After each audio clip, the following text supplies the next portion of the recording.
Hello English 101 students.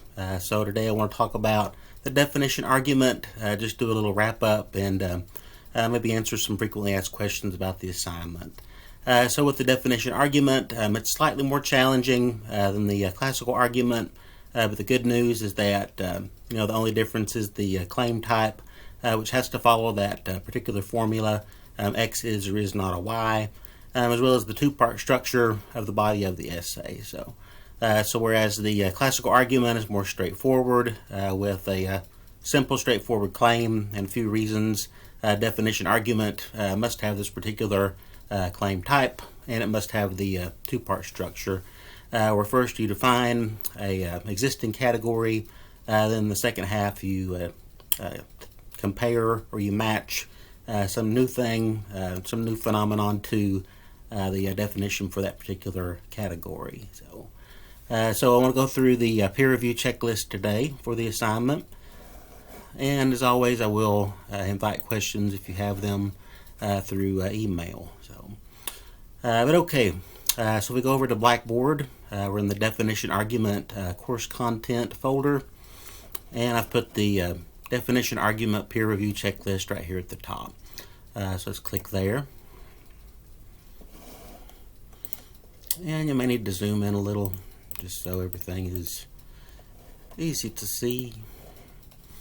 So whenever I do these peer reviews, this is something I typically do in my face-to-face classes, where I'll have a day before a major assignment is due, and we just go over all the requirements and share our work.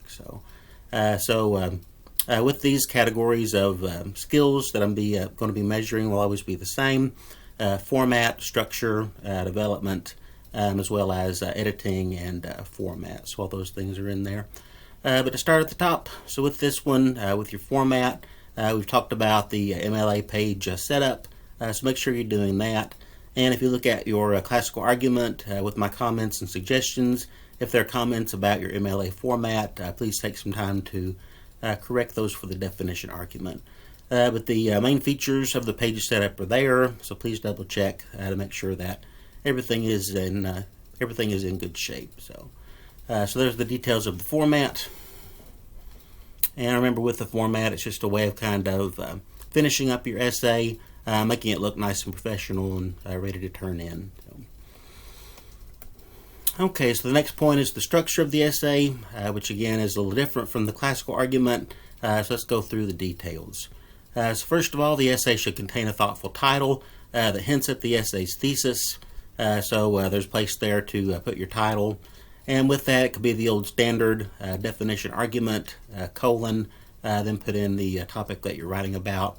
Or you could use a creative title. Some people like to do those as well. So after we have the title, we get into the introductory paragraph of the essay. And the intro should do all the things that introductory paragraphs do, getting the reader's attention, providing any necessary background or context, and of course including the essay's explicitly stated claim. Now I think everybody did pretty well with the claim on the classical argument, but make sure that the claim for your definition argument, X is or is not a Y. For example, competitive beard growing is a sport, should appear somewhere in your introductory paragraph.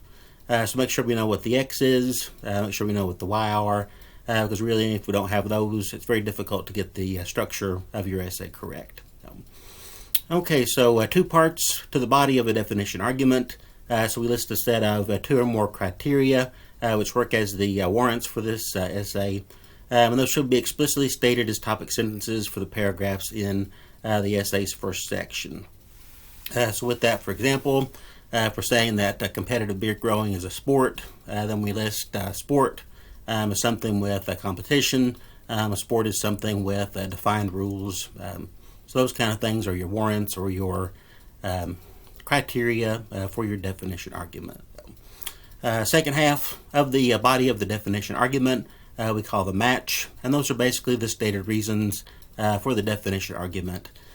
So for each of your criteria, you're going to match or compare some X. So in example I just mentioned would be competitive beard growing, which is kind of a relatively new fringe kind of activity.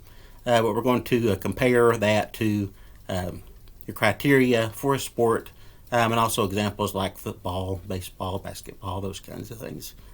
So after we have our two-part structure, don't forget to do your rebuttal, which all Tolman arguments should have, where you summarize opposing views and arguments, and attempt to either concede, which is to say that there is some benefit or strength to the opposing argument, but we have to defend your claim before the essay is through. Also, we need a concluding paragraph. Could be short.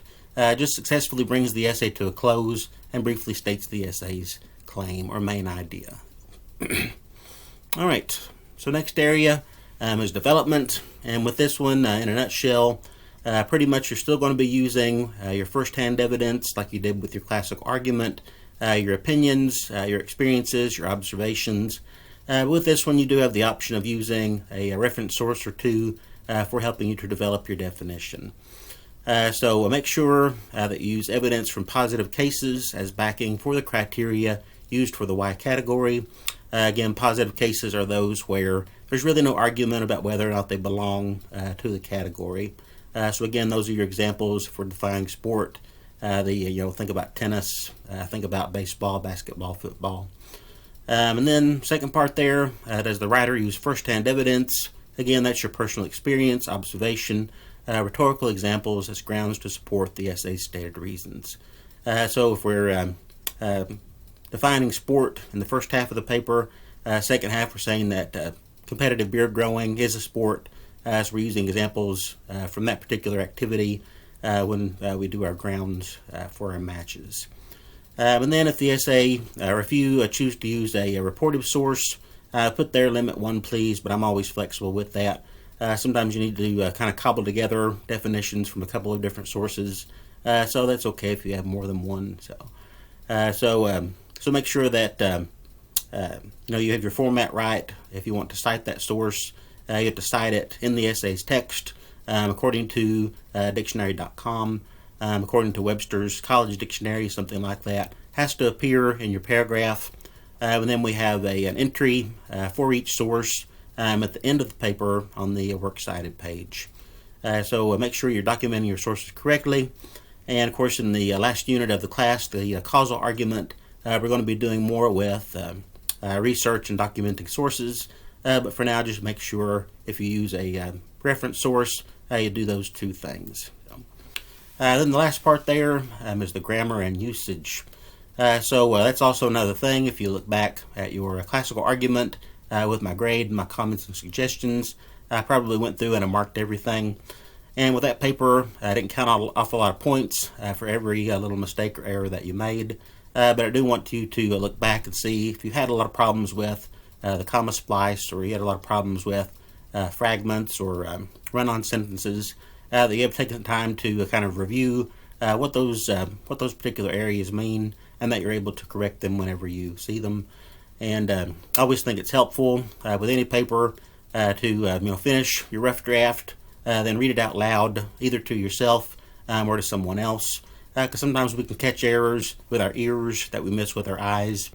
And I know it's kind of the time of the semester where we're getting kind of tired and worn down with things, so it's good to kind of look at it differently, because always the goal is to represent our ideas as clearly and correctly as we can.